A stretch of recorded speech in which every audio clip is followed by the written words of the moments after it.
All right, welcome back, all my fans.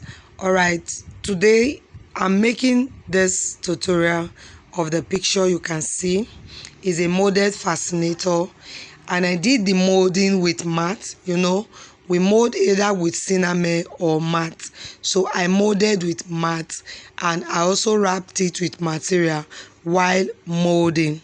Okay, and because the height of the mold was high, I decided to take half of the measurement. That was the reason I wore it on the mold for you to see. So quickly, I'm not talking on how I molded. I'm focused on how I design it. Okay, so first of all, because I did not mold it completely, I stopped it halfway. There will be no extra material to fold in, or even when you have extra material, you'll not be able to fold it in perfectly. So for me, I advise that just take your measurement and cut out the exact height you want to use, and then to make sure that the base is firm, that is, the part you are wearing is strong and is not going to give way, you use bone. I know they call this bone. In my place here, they call it bone. There's the other one they call heart wire. You can also work with heart wire, or you work with the bone. But for me, I work with bone. I only use heart wire for some work, but when I really, as it is now, the edge of this cap or fascinator really needs support. Do you understand? So the bone I am fixing there is just going to act as support to keep the edge intact. So I'll just use my hot glue to make sure I fix the bone to the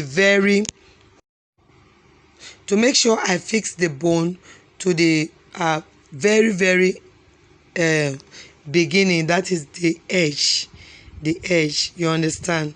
And then while you are putting your glue, I also advise that you make sure that the glue spread around the fascinator.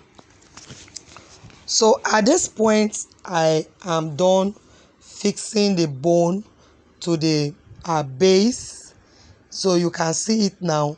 This is going to act as a kind of support for the edge of the fascinator. It's very necessary. You cannot conclude your fascinator without either adding bone or heart wire to it. That's just it. So this is how it will be. Okay, and if you look at the picture, you see that it wasn't red, so I actually wrap it. So for me to wrap and not waste my material, I'll start by taking the measurement of the material I want. Now when I put the tape inside, it's for me to know how far I want the wrap to go. So the same way it entered from the beginning, same way it will enter to the end, and then it means I just need 12 inches of material to wrap this particular base. So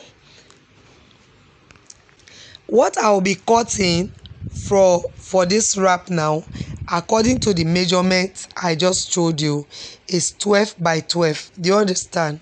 So whenever you take the measurement for the fascinator, you are to use it as square, 12 by 12.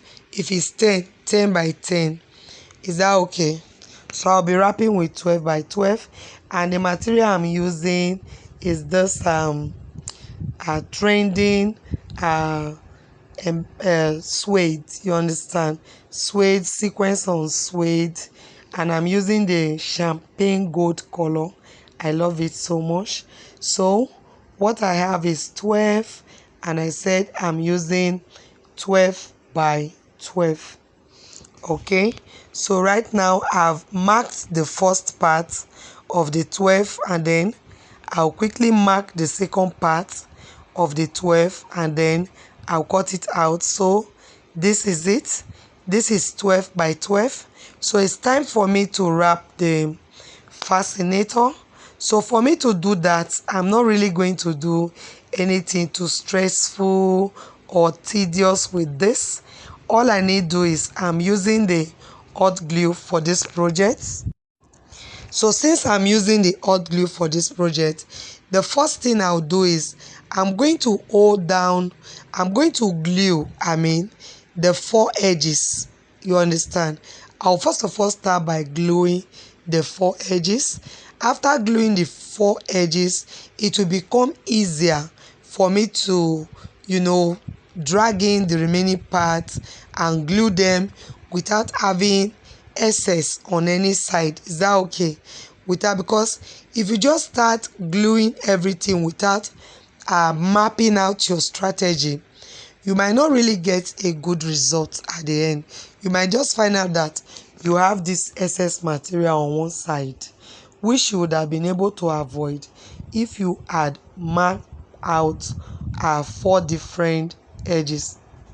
Is that okay?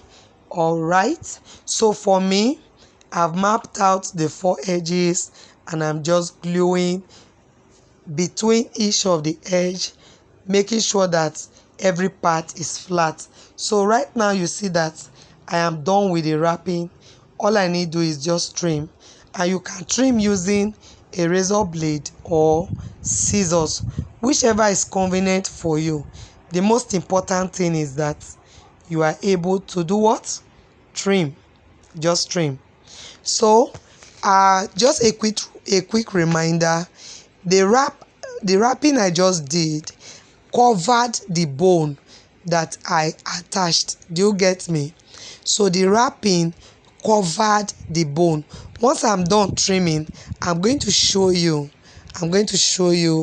the beauty. You can just see beautiful. Yeah, so that's how it will look. That's how it's looking. You see how neat, how beautiful it is. Right now, I'm not going to leave it this way because you agree with me that the inner part is not smooth. So I'm going to be using this Peter Sham. I'm going to use it to wrap. I'm going to use it to cover it. And to do that again, I'll just be doing that using my hot glue. Is that okay? I'll be using the hot glue so that every part of it will be covered, every rough. The aim in Fascinator, the main focus is covering every part, every rough part. And even sometimes when we try to cover the rough part, it becomes a design. Do you get me? Most times when you see us embellishing is because we are trying to cover the rough parts or the rough work that we did. So this is how I'm going to cover it. I'll just keep spreading the glue. If you have your UHU glue, you can use it as well, but most times I work with hot glue because I just feel it is fast for me. So the fascinator is ready, the base is ready. So because of the height of the cap, it cannot really sit alone on the head, though it can sit, but I don't think it will be nice to just leave it without any band. So I attached a band to it. So I love it this way. You can also use elastic if you decide. It is perfect. It will help your client to be able to position it anywhere. You understand? So that's why I like using elastic, or I use the band. So this is how it will look. So quickly, let me introduce you to how I prepared the bow that I used. Let me introduce you to that. So this is the bow that I used. I simply get a good material, a matching color, a color that can complement what I have. I decided on my own that I don't want to do it using the same sequence material. So what I did was to get a plain material that is cool. So I'm going to you see the length, is it length? No, the width, the wideness of the crilone I'm using is 1-inch crilone. So to wrap a 1-inch crilone, I will need 2.5 inches, because you know when you fold 2 inches into 2, exactly you will get the 1 inch. But you know you need to also sew some part of it. So because of that, I advise you make it 2.5. So after sewing it, I just turn it over, and then I will simply put in the crilone. After that, I'll fold. So the length I am using is 42. You can also work with any, the length you decide to work with is completely your own choice. Is that okay? It's your choice. All right. So but if you want to get exactly what I did, the length I used is 42. So right now, all I need to do is I'm going to use my needle and thread, and then I will tack it.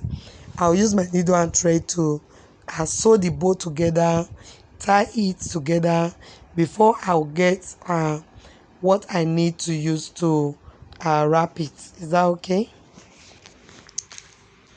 All right.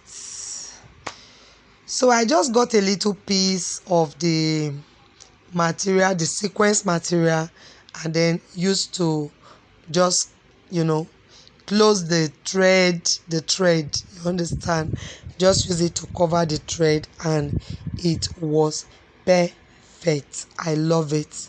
You can see the combination is actually beautiful. They complement each other, and you know your choice of color combination is something that really matters in this work that we are doing. Your choice of color is, it has to be something out of the ordinary. So this is just it. I hope you love what you are seeing. So I simply use a needle and thread to sew it behind. One, the material is not big, so the only way I can actually manage it is to use my needle and thread to do some work instead of machine. Is that okay? So this is how I prepared it. I love it so much. It's so beautiful. So I'm just going to attach it. After that, it is ready. All right. Before I forget, if you are yet to subscribe to this channel, please just do so. Hit on the notification bell to get notified whenever I upload a new video. And you subscribing to the channel is just a way of telling YouTube that you love what I am doing. So please, if you are yet to subscribe, kindly do so. I'll see you in my next video. And also, I hope you love this particular one that you just finished watching. Thank you once more. I will see you in my next video. For now, it is bye for me. Bye.